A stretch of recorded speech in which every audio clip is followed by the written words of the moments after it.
Okay, once again, just real proud of our team. There was a quality win last night. Like I was said last night, not playing for 21 days, that's a challenge, especially in the middle of the season. But our guys, they responded, and from the second quarter on, I think we played good, clean football, and it's good to be back. First question is from Brian Matthews. Yes, Coach. Thank you for speaking to us tonight. Wanted to ask you about the injuries. Could you update us on Tank Bixby and your offensive line? Yeah, all three of those guys, couldn't really finish the game. But all three of them at this point, I'll say, will be questionable. That's probably the best way to put it. And we'll see as the week goes on, how they progress. Next is Jason Caldwell. Yes, I guess on the back of that, how pleased with you with what you saw? You know a lot about Austin Troxel, but about Brendan Coffey too coming in. Those guys look like you kind of had a seamless transition at offensive tackle. Yeah, it was good because we were put in a challenging spot. Losing our two tackles.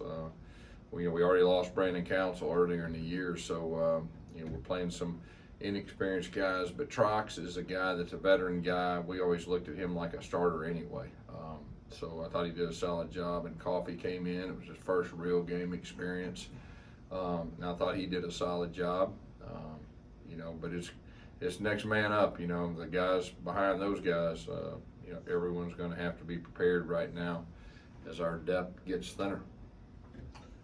Next is David Pascal. Hey guys, along those lines, obviously you want all hands on deck, but can you just talk about where this offense is now? Even without Tank, you ran the ball pretty well yesterday with DJ and Sean, and also you're taking the deep shots. Do you have kind of the mix that you kind of envisioned after those first 2 or 3 weeks when things weren't quite working like they are now? Yeah, I think so. I think we're getting to a point to kind of know the formula, what we can be most efficient at, like we talked about, running the football and getting the ball in the perimeter some and taking shots. And so that's kind of what we've evolved in the last 4 or 5 games, and so we just got to keep building upon it.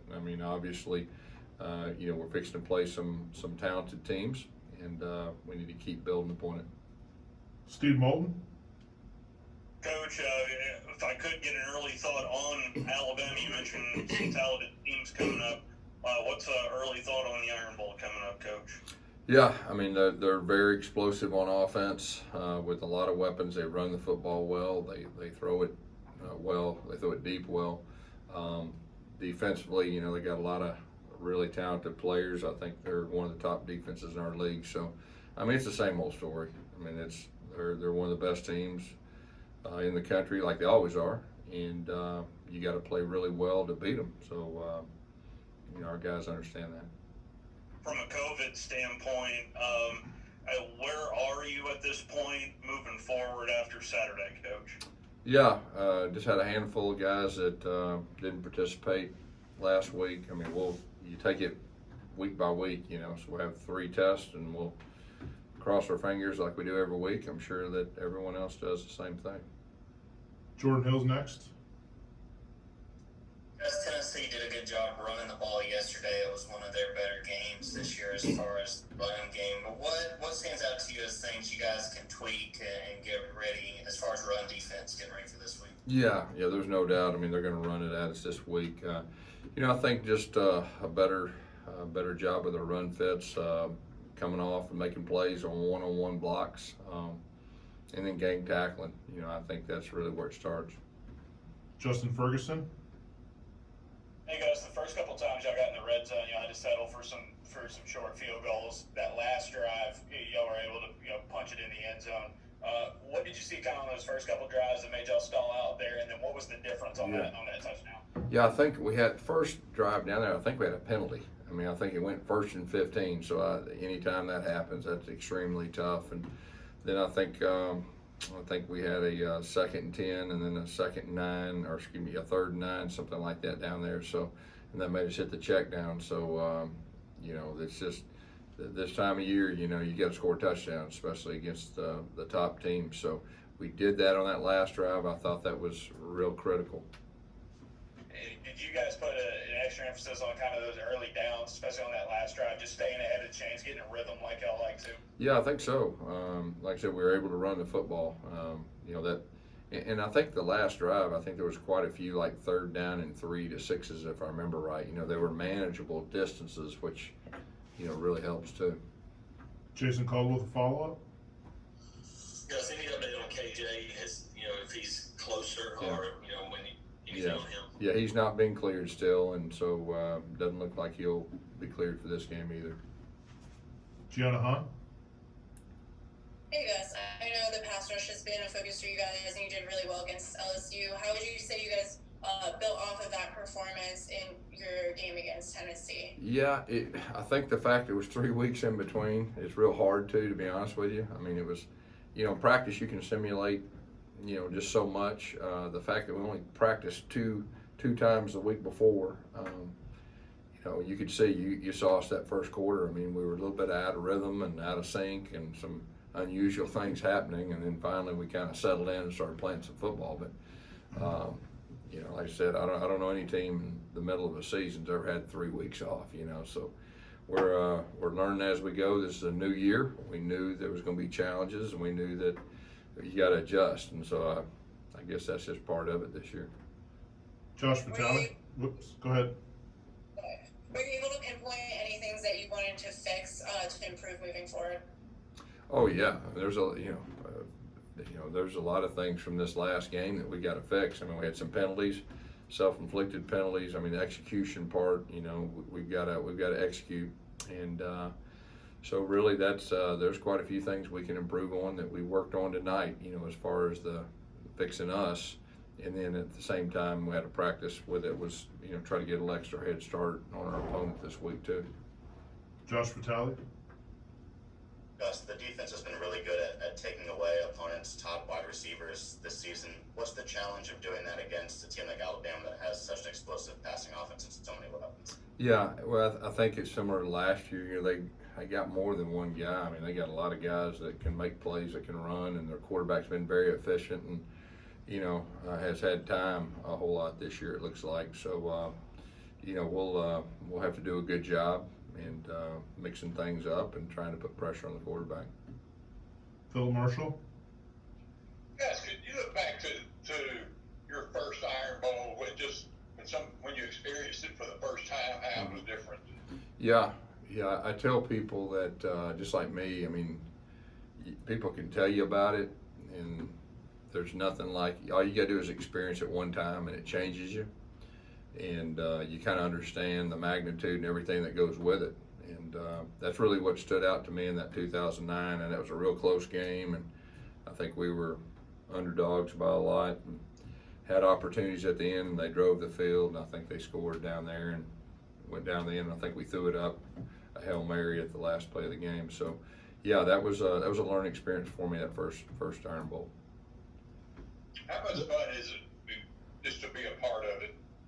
Yeah, I mean, I feel very honored to be a part of that. There's no doubt. This rivalry is one of the things that make coaching here special, and the fact that they're on top of the world, they've been on top of the world, I guess, a while, and so it's as good as it gets, and we always look forward to it. I know our fans do too. I know they do too, and it's as good as it gets, and I think it's the best rivalry in college football. Tom Green. Hey Gus, I was just curious what the plan is for the players this week with the holiday. Will any of them be able to go home, or is that too much of a risk with all the? Yeah, we're going to be very wise on Thanksgiving about where we're going and who we're going to be with, and strategically, talking with our players. We'll practice on Thanksgiving, and we'll have some afternoon time off, and so but we'll be very strategic and very smart as far as just turning them loose as far as everybody just going wherever. So we'll be pretty strategic. Mark Murphy. Yes, did you have players of the game this week, and was there any guys that weren't players of the week that you thought played real well? Yeah, Nick Brahms got our offensive helmet sticker, played with great physicality. Smoke Monday on defense, obviously the game-changing play that I think changed the whole dynamics of the game on the pick 100-yard interception return, and then I kind of gave an assist to Roger McCurry and Owen on that play. Owen hit the quarterback as he was throwing. Roger really did a great job at the line of scrimmage on the wide receiver to kind of throw the rhythm off. And then, of course, Anders Carlson, the special teams with 3 field goals. His kickoffs were excellent. So he got the special teams helmet sticker. Anybody else that graded had a good game or one of their That's really the guys that stood out. I mean, I think overall, I think our guys all played hard, and they tried to play physical, and so that's really what I asked them. Thanks. We got time for 3 more. First is Jordan Hill. I just want to ask about the tight ends. I think they wound up with 3 receptions, and we've talked all year about how that's been an emphasis of getting them more involved. Just how much is that sort of getting them more involved a product of Chad, getting to know the personnel and better understanding their strengths? Yeah, like I said, that's a big part of what Chad likes to do. You see how many tight ends we have on the field. I think we have 2 tight ends on the field, more than we ever have. And the fact that now they're getting involved in the passing game, I think it's opening up, other things. And we talked about it. I mean, we knew that would be a part of it and that would happen. And I think you'll see that continue. Steve Moulton. Coach, if you could speak to your special teams, I can remember so many Iron Bowls where special teams played such a critical role in this game. Oh, there's no doubt. Not just field position, but sometime game-changing type plays, and so that's going to be a big week special teams for us. Not just covering kicks, but in our return game too, and that'll be a big factor. I feel like. David Pascal. Gus, when you think about defensive scores, you obviously had 2 in last year's Iron Bowl that were huge. You had one against LSU. You had one last night. Tennessee's gone 5 straight games giving up one. How do those kind of factor? I mean, when you start getting them with regularity, do you go into a game and going, boy, it'd be nice to get another one? I mean, how does that kind of play into formulating a game plan and just an unexpected? Well, when you get a score from your defense or special teams, I mean, it really changes the dynamics of the game, most games. And obviously last year, those 2 pick sixes were huge keys in the game. And, last night, I think that particular play changed the dynamics of the whole game. I think we were up by 3 and they threw the ball in the end zone and we took it 100 yards. And then we're up by 10 and we have all the momentum. So just a really, really good job by our defensive unit. And there were some really good blocks too. Nobody blocked in the back and had a silly penalty or anything like that. So I was real proud of our guys in that moment. As a quick follow, how much do you practice that when you're talking about, you had a 100-yarder against Alabama, you had a 100-yarder last night. How much do you practice that to where there are no blocks in the back and those type of drills? Well, I think it's just an emphasis. It's an emphasis, and our coaches do a good job of, coaching up that emphasis part and just ingraining in our players. And, our players, they talk about, scoring touchdowns, and they've done that. And, last night was another version. Thank you. Last question is from Brian Matthews. Coach, real quick, have you got that Waffle House takeout yet? No Waffle House takeout. Just went home and had some leftovers last night. And I think I got to answer a question about who has the best hair this week sometime. So I'm gonna think about that tonight. Got quite a few really to choose from. So I'll have that answer for you guys, by our radio show. Civil Wave, Gus.